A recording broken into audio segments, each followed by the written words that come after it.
Halos sa Hawaii, Filipino, Hawaiian, and Samoa. Ako gusto ko ma-experience snow. Thank you, Kazue. Thank you, Ma'am Jolene. I love you so much. Yung talaga, Europe. Talaga Europe. Bongga. Grabe kayo, guys. Gusto ko talaga makano. Thank you, Ishami.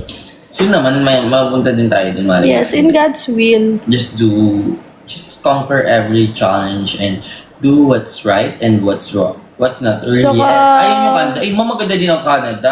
Andiyan mo, Alaska. Ako naman everywhere na, kahit saan naman maganda. Kahit, Alaskan king crab. Perfect. Thank you, Asia May. Alaskan king crab. Perfect yun. Ayun o, may na ano from New Zealand dun. Canada, hindi mga ano ko. Mga friends. wow, Yeah, dami. yaman. Hindi mga pinsan ko po. Yung iba, nandun na. Frozen dagat. Yes, si Ma'am ano yan, yung nag-vlog ng Alaskan king crab. Ay, Japan. Grabe, Japan din. Tokyo.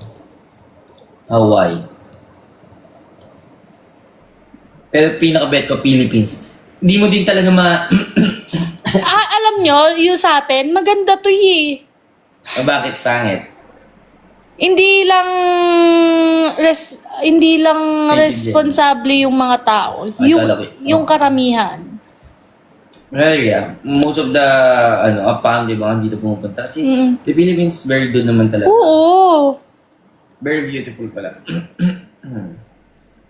Tutusin kung maayos lang dito. Isa to sa talagang pupunta ng iba.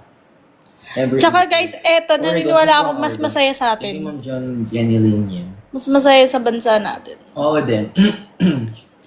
Kaso mas maganda ang natin. How we treat people, how we Yes. interact with people. How to love people. Oo, sabi nga din nila mga nasa ibang bansa, di ba? Tayo, mga nandito sa Pinas, natin, pangarap natin yung ibang country. Pero we never know, then sila pala ang may pangarap na bumalik dito sa ating country, yung mga nasa ibang bansa na. So guys, bye-bye muna. Thank you so much po.